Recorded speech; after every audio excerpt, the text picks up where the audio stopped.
And Clyde Russell's fellow panelists have the audacity to question his data right in front of him. So we're going to give him a chance to lead the conversation this morning and defend his 1 million barrel a day China surplus. Clyde Russell, Asia commodities and energy columnist. Now that your 3 month summer holidays is over, it's wonderful to have you back at the table. And in your absence, we've watched Brent crude oil jump 15% through the month of January. Is that because you finally started writing again and reminded us that the Chinese love to build surplus oil? Your thoughts this first month of the year, is China the big reason pushing the oil price higher? No, I would say definitely not. I think it's really all down to geopolitics at the moment. I think what you're seeing is an increasing amount of concern amongst both oil market participants and investors that this time there might be something in Trump's threats against Iran, and they're just putting a little bit of that risk premium back in. Whether it That's a lot actually of does risk end up premium in a if you're shooting war. putting, I mean, 15% through the month of January. That's a lot. I mean, you did report Mm. that China surplus oil, which again needs its own extra definition, but ultimately surplus, can be recorded and data driven, 2.8 million barrels in December Yes, I a mean, day. I calculate that surplus simply by looking at their imports and domestic production and subtracting off the refinery processing. I acknowledge that the refinery processing data is the weak part in that link. It doesn't capture everything, but it captures quite a lot. But it doesn't actually matter what the ultimate barrel figure is. What we can be very certain of is that China stored a lot of crude in 2025, whether that was around 500,000 barrels a day or 1 million barrels a day. They are storing a lot of crude. So for anybody who asks the question, where is the crude oil market surplus? That's where it's going. Most of it's heading to China. I think that is sort of beyond dispute. We can, amongst ourselves, argue as to the exact volumes flowing into storage, but the truth is a lot is going into storage, and it's probably more than people think. There's various ways of estimating it. I admit mine is probably the biggest number, but I would say that you're still seeing a significant storage flow. But the reason you're getting that storage flow is up to now oil has been cheap. So now that you've got a jump of $10 a barrel in the month of January, I would imagine that by March, when January oil starts to arrive in China, you're going to see them pull back. So the December imports were very, very high. They were a record high. That was because oil was cheap in October when they were buying it. I wish So I'd bought some now that myself. things work with a lag, so I expect that the price hike we've seen now will result in declining imports by March and April. David Fife, Chief Economist at Argus Media. Thank you, David, for joining us. Happy New Year. If it's not too late to suggest that. What do you think is the main trigger pushing oil prices up this year? Of course, there's a long list of reasons, but what do you think is the main trigger? Clyde said, no, not China, geopolitics. I think it's, and Happy New Year to everyone on the call. I think it's a combination, really. I think it's partly China. I think we would estimate probably over the course of last year, probably closer to 500,000 barrels a day. Looking at some of the remote sensing data and so on. But Clyde's absolutely right. It's a big number, whichever way you look at it. They're building more storage this year. So at least on paper, they should be adding to storage further this year. I do take the point about higher prices potentially acting as a check on that. And remember, they're not getting, at the moment at least, cheap Venezuelan barrels. Those are being diverted to the US Gulf Coast. So you've got the Chinese element, you've got outages in the Caspian, which have been ongoing for some time. And you've got, to all intents and purposes, or so it seems, a US naval flotilla steaming up and down the Middle East Gulf. And whenever that happens, clearly it tends to have a supportive influence on prices. And this sort of much vaunted surplus that people saw for late 2025 and through 2026, with oil at sea, with continued Chinese buying, and the potential that OPEC rolls over its pause in increasing supply for the second quarter, that surplus may not be quite as big as some people are envisaging. Alan Gelder, Senior Vice President, Refining, Chemicals and Oil Markets at Wood Mackenzie. There was two sort of big themes last year, and maybe more than two, but two that come to mind in this discussion. And that is, Alan, that again, as David mentioned, the infamous surplus that was just about to appear over the horizon, a different type of armada, but nonetheless, the surplus armada is coming sometime soon. And the other was, of course, that this was a market agnostic to geopolitics, that this market, oil market, needed to see the whites of the eyes of surplus or supply disruption in order for it to absorb a geopolitical risk premium. We've just jumped $10 based on David and Clyde's views, more or less, that the geopolitics is indeed in the whites of the eyes here, but yet not one barrel has been disrupted. Your thoughts on that disconnect? Sean, it's an interesting one as we look through effectively what's happened in January and in sense where we were thinking January would go. And sort of late last year, things were looking good in terms of the surplus and the price trajectory, because crude was softening. We got element Dubai and contango. Brent was flirting with it. All the signals of the surplus were emerging. And as we've gone through January, we've actually had, well, firstly, the Venezuela capture, arrest of Maduro, and regime change, which was militarily quite significant. But what we've seen is actually that has resulted in lower exports out of Venezuela as some of the trade has been reshuffled. We've had, as David mentioned, we've had issues in the Caspian, and we're also seeing an interesting dynamic with Russian barrels, because our thesis has been that Russian barrels will continue to flow and things will reshuffle. But on the tracking that we have, Russian exports have dropped a couple of hundred KBD, maybe 500,000 barrels a day over recent weeks. And so you also had, if you're sort of tracking when the price spikes have been, we had a price spike effectively, I think Monday, when there was a news report that potentially up to 2 million barrels a day of production has been lost in the US from the winter storm, because you had some of the pipeline outages. So what we've had is the supply hasn't materialized as strongly because of some of these outages and this reshuffling of Russian barrels on the water.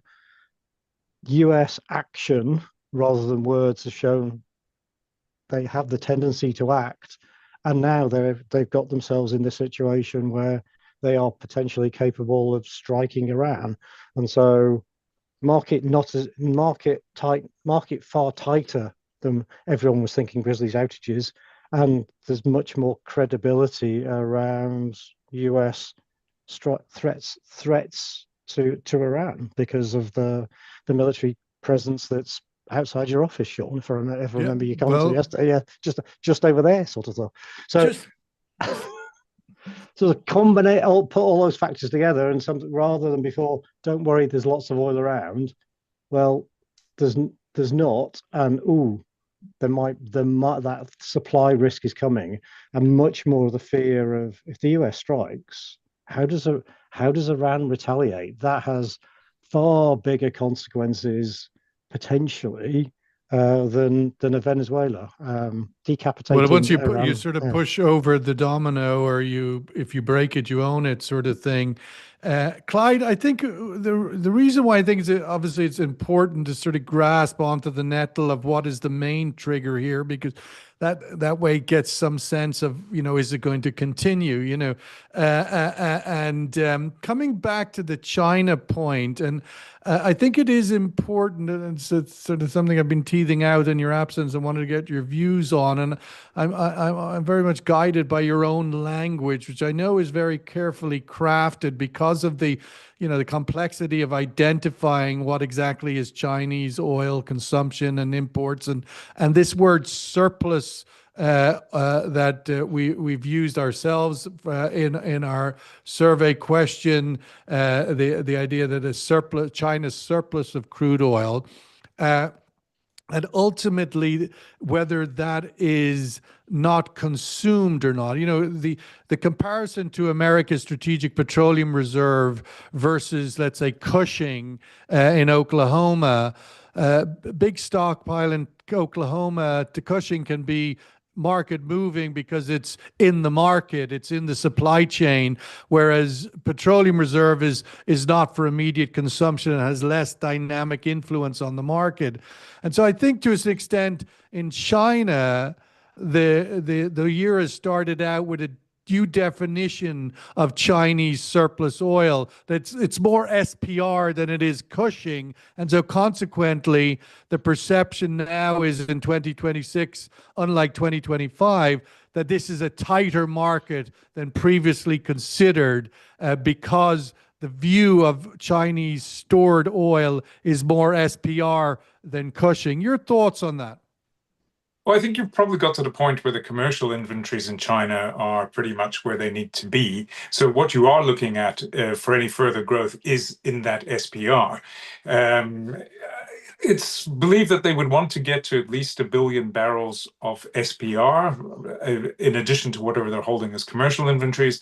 The other so you sort wouldn't of consensus define that I've everything. seen, You wouldn't. I mean, you wouldn't define every barrel in a bucket in China as SPR. I mean, ultimately, everybody's under the thumb of the central direction. You can have this quota, you can do this, you can't do that.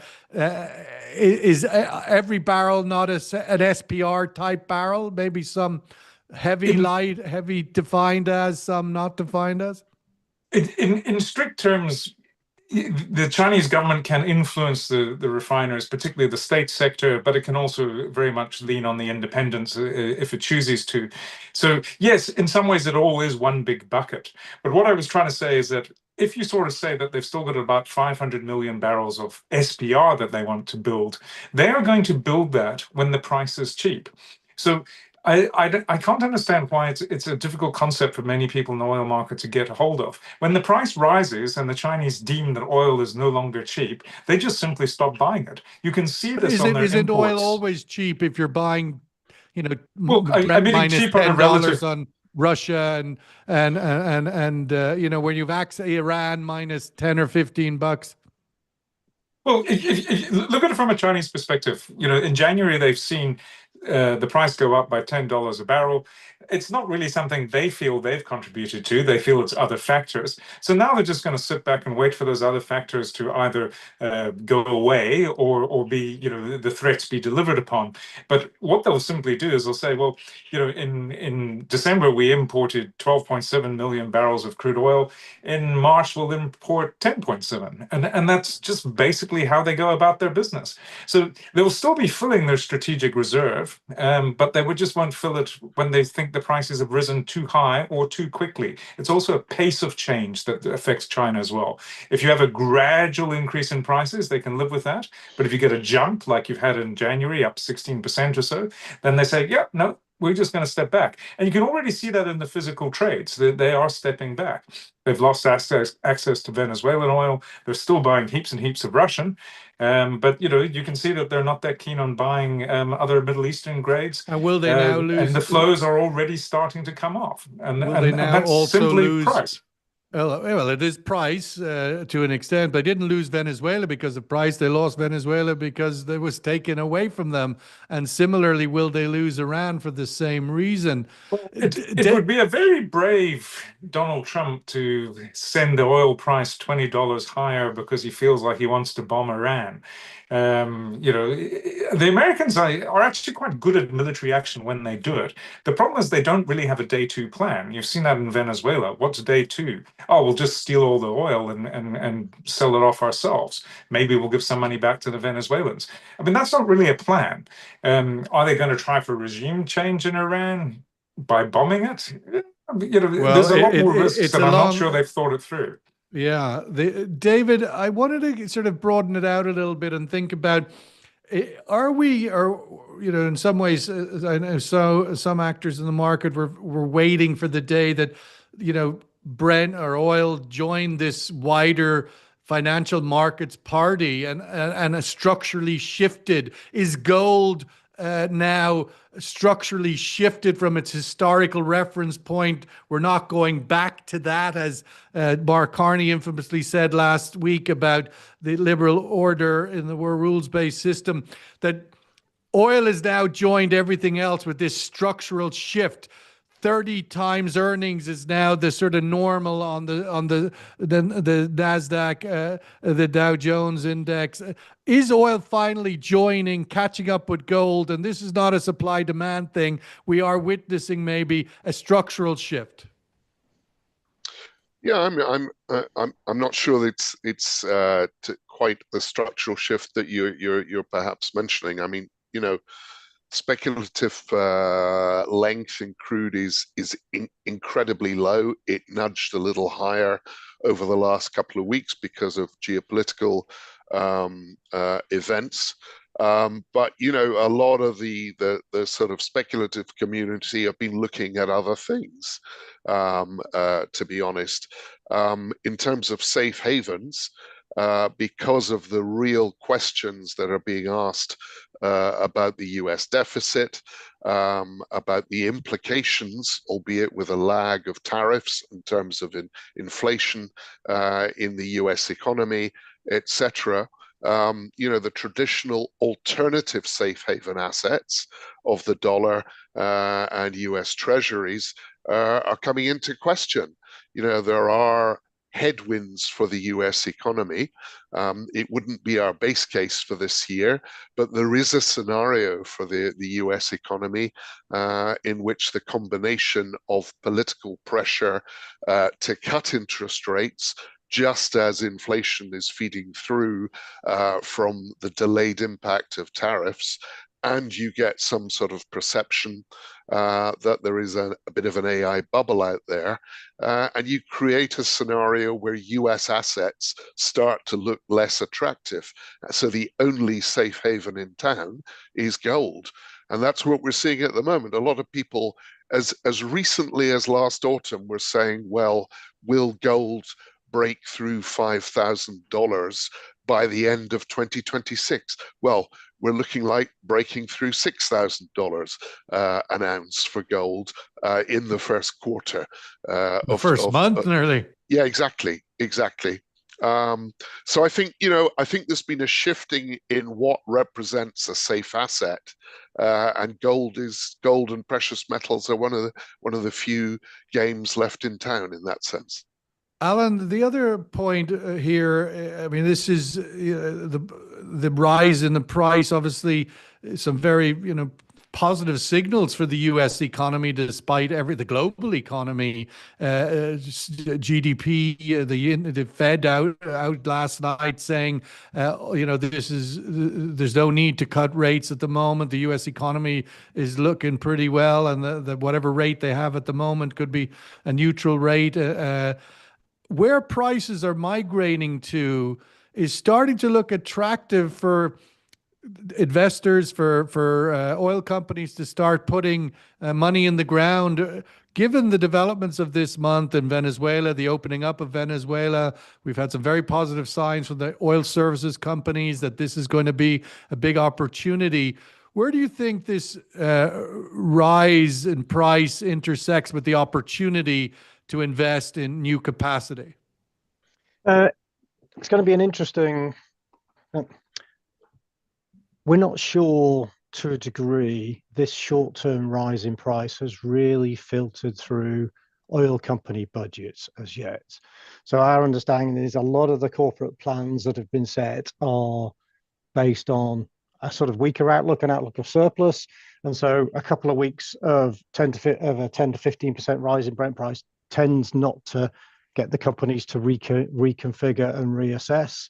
That would need to be much more structural, and we're not necessarily in that structural camp. We think this year we're expecting, in terms of our upstream investments, last year 2025 projects FIDs taken a bit more than we thought because there was a bit of slackness in the service sector, and so some companies brought some announcements forwards. We're expecting similar levels as we go through this year. We're not expecting a huge additional amount of capital to be deployed in the upstream sector because companies want to maintain, they're looking for advantage barrels, which is low break-evens with low emissions in a fiscal regime they're comfortable with and understand. Venezuela is probably more appropriate for the oil field companies at the moment, oil field service company at the moment, perhaps some of the privates. It's going to take a while before, if you've not been present in Venezuela for some time, that you make an investment decision, just given the huge amount of uncertainty that's there. So absolutely. this I was going to use the word bubble, but it shouldn't be. This rise in Brent, we think eases off, and we think companies remain cautious. They do need, if we look at our medium to long-term forecast for a lot of the majors, particularly Euro ones, their production profile is pretty poor in terms of the trajectory for it. So they're going to need to start making some difficult choices soon as to what they go for and how they maintain their production levels, and hence their sort of value and their valuations. That decision point is quite close. Let's go to the survey question and just some news breaking here. Carlyle Group to buy Lukoil International, as somebody's posting in the chat room.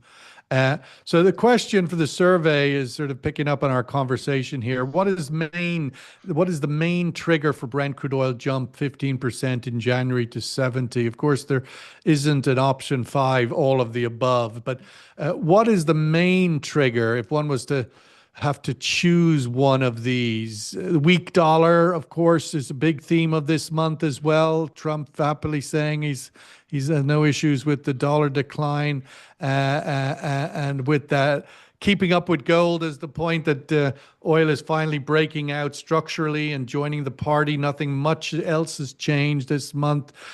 Structurally, though, gold is tearing ahead as a safe haven. Is oil now joining that sort of inflation hedge? Obviously, the big news, U.S. threats on Iran, which are now daily and seem to be imminent, no longer threats, but threats that could become kinetic over the coming days. And a lot of people are pointing this weekend, because weekends typically are when things happen. Or, as we mentioned at the beginning of our conversation, China oil stockpiling. Big numbers in December and in November, and likely continuing into the new year. So which of these do you think is the main trigger for pushing the oil price higher? Clyde, just looking at that sort of idea, again, a big narrative of last year, China weakness, macroeconomic challenge, growth would be struggling to reach 5%. And here we are, Mark Carney rushing into China to try to do a trade deal. Now, the British Prime Minister into China today, trying to do a trade deal. China's exports are up massively, $1.2 trillion last year. It's surplus, trade surplus. Asia is looking pretty healthy despite 9 months of this so-called Liberation Day tariff under the whole world. What's your outlook for Asia? I think Asia is going to continue to sort of have what I would call pockets of strength and areas of weakness. Not all boats are floating equally or rising equally in Asia, and I think that's something to keep an eye on. Certain sectors are still doing quite well. So if you look at what is China exporting, it's really exporting the energy transition. So it's exporting EVs, solar panels, wind equipment, batteries. That's the kind of thing that it's exporting. Yes, it's fridges, TVs, kind of stuff. That's still doing okay. But if the growth has all been in exporting the energy transition.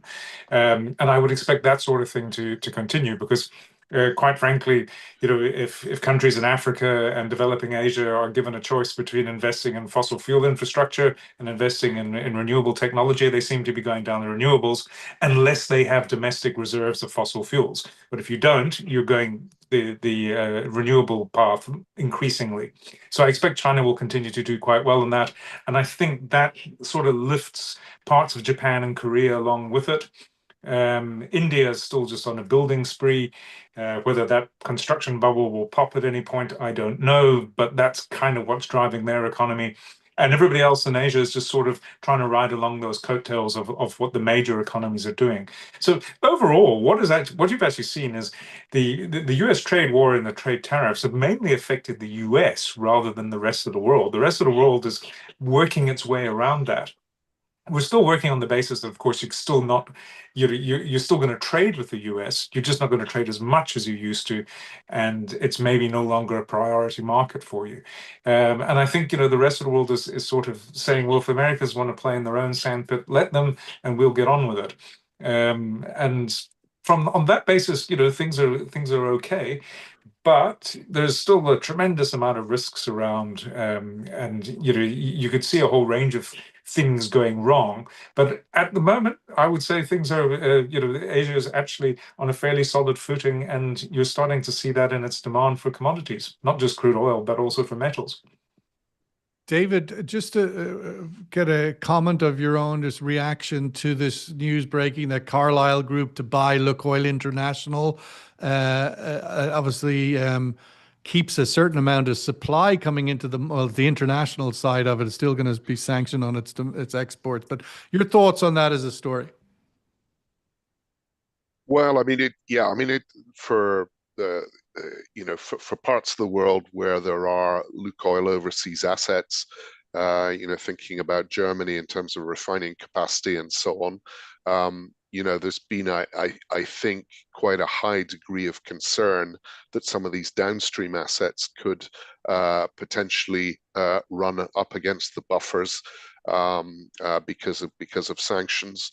So it's probably a welcome sigh of relief that a Western buyer is going to step in, and the chances are that some of these downstream assets are going to keep running. And all the better it's an American one, because it's sort of, in some sense, it puts the strongest fella in the park. It sort of clears away like Gunvor tried to do it and got a big smack.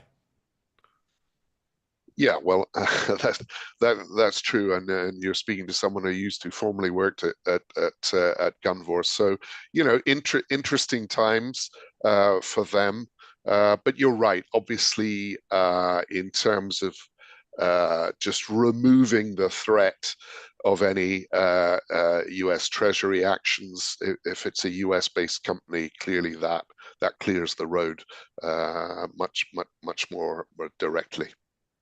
Alan, just finishing up with the thoughts of, and again, there's somewhat, there are no shortage of dark clouds this month, obviously, with the developments in Venezuela, and now it's looking like coming to Iran, and obviously the horrors of Ukraine continue, and these big sort of unknown elements that can sort of been with us a while, but ultimately could erupt and be disruptive. But in the middle of all that, there is economic activity going on. We had a massive announcement yesterday between India and the European Union, a big trade agreement. We had obviously the Canadians out and about doing trade agreements. And we've got now the Brits in China, as mentioned earlier. All of these trade agreements are positive things. They give you reassurance of the globalized economies of the world, even though we had the Americans at Davos last week telling us that was all over. Your thoughts on these trade deals and the sense that economic activity goes on despite the noisy headlines? It's a bit of a continuation to a degree of last year, because if we think about the consensus after Liberation Day, it was very doom and gloom. The global economy will hit the buffers, slow down quite markedly, and it proved resilient. I think what it shows is there's a remarkable capability of the global business environment to keep going, refocus, adapt. We still have the view that tariffs that have been imposed do slow the US down. Much of the things that were raised in Davos last week in the disparity between, say, the Mark Carney view, in response, and sort of the US position, it does require a rethink around global liberalized trade rules, rule of law, but also how much countries invest and how they deal with partnerships and alliances. It is going to mean probably the economies will continue, the global economy will continue to grow, but not quite as fast in a fully liberalized world, because people are going to have to be more cautious. The system will probably be less efficient. But if you just take a big step back, there are large parts of the world that are still classed as developing and emerging. India is roaring ahead, and non-OECD growth will likely continue, because that's the incentive for both the governments and the people and the companies. It's just, given all of the uncertainties and challenges, investment is sometimes, it's easy to delay and defer. So we think the world will continue to grow. We think this year might be a bit weaker than last given the tariffs, but we don't have the fear of a global recession. But it's quite easy, as David alluded to earlier, it's quite easy to concoct a really challenging environment for the US as a potential scenario, just as we've seen dollar weakness, the challenge. But the US dollar is the backbone of the financial system. It will take a long time to move. And it would. It can get grabby headlines, but clearly the plumbing of the global economy is still very much on the dollar. U.S. threats on Iran, by overwhelming view in this room at least, that is the main trigger of the accelerated oil price. So if indeed that doesn't happen, or if there is some kind of last minute deal whatever that looks like, could that deflate again? As most forecasts only a few weeks ago was looking at a $60 average on Brent for 2026. Well, no shortage of things to talk about when we all see each other again in London for IE Week, and maybe all of these current elements will be a bit clearer by then. The threat or the action, one would think, would be unveiled between now and the IE Week. So let's see what happens. But David Fife, thank you so much as always for being with us. Happy New Year to all the guys, Alan Gelder and Clyde Russell. Clyde, are you coming to London? I'm not sure I saw your name on the list. No, I'm afraid not. It's a little too far for me at this time. Yeah, it is, of course. Yeah, big journey. Brent crude oil, of course, trading at $69 a barrel, up 1% in early trade in Asia today. Will it close above $70 on Brent before this week is finished? That would certainly be informative. All the best, everybody. Thank you so much. Cheers, guys. Thank you. Thank you. Bye-bye.